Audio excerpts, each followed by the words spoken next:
Good afternoon. Today's topic is Astable Multivibrator.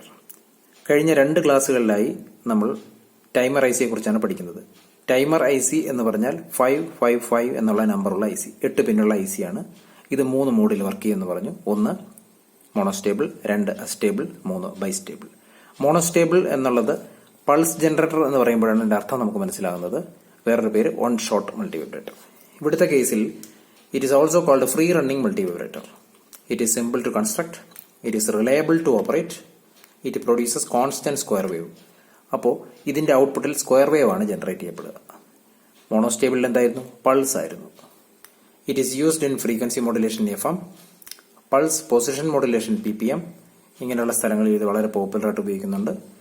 പിന്നെ അതുപോലെ തന്നെ കമ്മ്യൂണിക്കേഷൻ എക്യുപ്മെന്റുകളിൽ ഉപയോഗിക്കുന്നുണ്ട്. വേറെ മോഴ്സ് കോഡ് ജനറേറ്ററിലൊക്കെ നമ്മുടെ സ്റ്റേബിൾ മൾട്ടിവൈബ്രേറ്റർ ഉപയോഗിക്കുന്നുണ്ട്.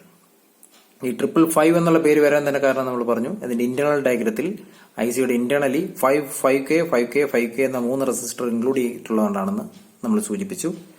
മൾട്ടി വൈബ്രേറ്റർ എന്നുള്ള പേര് വരുന്നതിനും ഒരു കാരണം പറയുന്നുണ്ട്. കാരണം ഇത് ഡിസൈൻ ചെയ്യുമ്പോൾ we will get square wave. Square wave ഔട്ട്പുട്ടിൽ മാത്രം വരികയും അതിന്റെ ഔട്ട്പുട്ടിൽ ഒരുപാട് ഹാർമോണിക് ഫ്രീക്വൻസീസ്, നോയിസ് അതിന്റെ മൾട്ടിപ്പിൾ ഫ്രീക്വൻസീസ് 2F 3F തുടങ്ങിയ ഹാർമോണിക് ഫ്രീക്വൻസീസ് ജനറേറ്റ് ചെയ്യുന്നതുകൊണ്ടാണ് മൾട്ടി വൈബ്രേറ്റർ എന്ന പേര് വരുന്നതായിട്ട് സൂചിപ്പിക്കുന്നുണ്ട്. This circuit does not require a trigger pulse like monostable multivibrator.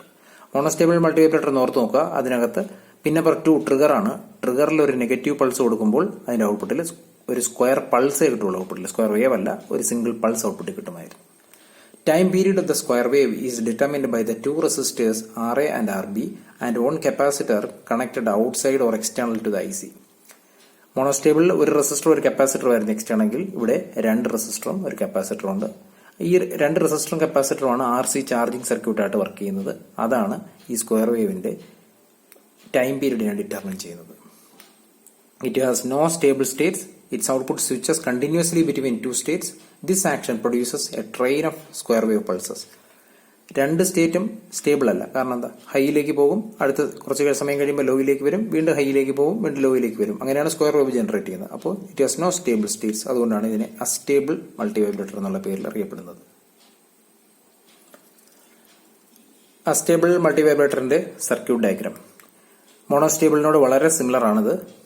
മോണോസ്റ്റേബിളിലെ pin number 2 trigger എന്ന് പറഞ്ഞ പുറത്തേക്ക് എടുത്ത് ഒരു പൾസ് കൊടുത്തിരുന്നു, ഒരു റെസിസ്റ്റർ ഒഴിവാക്കിയിരുന്നു. അത്ര മാത്രമേ ഒരു വ്യത്യാസമുള്ളൂ. Pin number 1 is ground, pin number 5 is control. അത് രണ്ടും ഇവിടുത്തെ ഡിസ്കഷൻ പോയിന്റിൽ നമുക്ക് ആവശ്യമില്ല. Pin number 3 is output. ഇവിടെയാണ് നമുക്ക് സ്ക്വയർ വേവ് കിട്ടുന്നത്. മോണോസ്റ്റേബിൾ ആണെങ്കിൽ ഇവിടെ ഒരു പൾസ് ആയിരുന്നു, ഇവിടെ കണ്ടിന്യൂസ് വേവ് ആണ്. Pin number 4 is reset. ഈ IC എപ്പോഴെങ്കിലും റീസെറ്റ് ചെയ്യേണ്ട ആവശ്യമുണ്ടെങ്കിൽ പിൻ നമ്പർ 4 ഉപയോഗിക്കാം. Pin number 8 is VCC. ഈ ICക്കുള്ള പവർ സപ്ലൈ, അത് 5 വോൾട്ട് മുതൽ 18 വോൾട്ട് വരെ കൊടുക്കാമെന്ന് നമ്മൾ പറഞ്ഞിട്ടുണ്ട്. അപ്പോൾ ഇത്രയും പിന്നുകൾ നമ്മുടെ ഡിസ്കഷനിൽ ഇപ്പോൾ ഇവിടെ ആവശ്യമില്ല. വീണ്ടും ഇവിടെ ഡിസ്കഷനിൽ വരുന്ന 3 പിന്നുകൾ മാത്രമേ ഉള്ളൂ. മോണോസ്റ്റേബിളിലും അങ്ങനെ തന്നെയായിരുന്നു.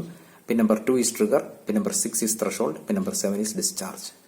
ഈ കപ്പാസിറ്റർ ചാർജ് ചെയ്യുകയും ഡിസ്ചാർജ് ചെയ്യുകയും ചെയ്യുന്നതാണ് ഇതിന്റെ ഈ സ്ക്വയർ വേവ് ജനറേറ്റ് ചെയ്യാൻ കാരണം. ഈ കപ്പാസിറ്റർ ഡിസ്ചാർജ് ചെയ്യുന്ന പിൻ നമ്പർ 7 വഴി ഗ്രൗണ്ടിലേക്ക് പോകും. കപ്പാസിറ്റർ ചാർജ് ചെയ്യുന്നത് VCCയിൽ നിന്ന് RA RB വഴി സിയിലേക്ക് കപ്പാസിറ്റർ ചാർജ് ചെയ്യും. അപ്പോൾ ഈ 2 പോയിന്റാണ് കപ്പാസിറ്ററിന്റെ ചാർജിങ്ങും ഡിസ്ചാർജിങ്ങും അല്ലെങ്കിൽ ഇതിന്റെ ഔട്ട്പുട്ടിൽ സ്ക്വയർ വേവിന്റെ ഹൈയും ലോയും തീരുമാനിക്കുന്നത്. പിൻ നമ്പർ 2 1/3 VCC. ഇത് എവിടെ നിന്ന് കിട്ടുമെന്ന് വെച്ചാൽ ഇന്റേണലി 5K റെസിസ്റ്റർ ഉള്ളത് കൊണ്ട് പിൻ നമ്പർ 2 1/3 VCC വോൾട്ടേജ് ഉണ്ടാവും. VCC 15 ആണെങ്കിൽ ഇവിടെ 5 വോൾട്ട് ഉണ്ടാവും. 2/3 VCC പിൻ നമ്പർ VCC 15 ആണെങ്കിൽ ഇവിടെ 2/3 VCC വരെ 10 വോൾട്ട് ഉണ്ടാവും. അപ്പൊ പിൻ നമ്പർ 2ലും പിൻ നമ്പർ 6ലും 5 വോൾട്ടും 10 വോൾട്ടും ഡ്രോപ്പ് ചെയ്തിരിക്കുന്നു വിചാരിക്കുക. കപ്പാസിറ്റർ 0 ആണെന്ന് വിചാരിക്കുക. കപ്പാസിറ്റർ 0യിൽ നിന്ന് കപ്പാസിറ്റർ ചാർജ് ചെയ്ത് 1/3 VCCക്ക് മുകളിൽ പോകുമ്പോൾ ഔട്ട്പുട്ട് സ്ക്വയർ വേവ് ഇവിടെ ഡയഗ്രാം താഴെ വരച്ചിട്ടുണ്ട്. കപ്പാസിറ്റർ 1/3 VCCക്ക് മുകളിലേക്ക് വോൾട്ടേജ് എത്തുമ്പോൾ ഔട്ട്പുട്ട് VCC പ്ലസിലേക്ക് പോകും. അതിനുശേഷം വോൾട്ടേജ് റൈസ് ചെയ്ത് 2/3 VCC കപ്പാസിറ്ററിലാണ്. കപ്പാസിറ്ററിനെ ചാർജ് ചെയ്ത് കപ്പാസിറ്ററിന്റെ വോൾട്ടേജ് 2/3 VCCക്ക് മുകളിൽ പോകുമ്പോൾ എന്ത് ചെയ്യുന്നു? 2/3 VCCക്ക് മുകളിൽ പോകുമ്പോൾ ഔട്ട്പുട്ട് ലോയിലേക്ക് പോകും. അതായത് 2/3 VCCക്ക് മുകളിൽ പോകുമ്പോൾ കപ്പാസിറ്റർ ഡിസ്ചാർജ് ചെയ്യാൻ തുടങ്ങും.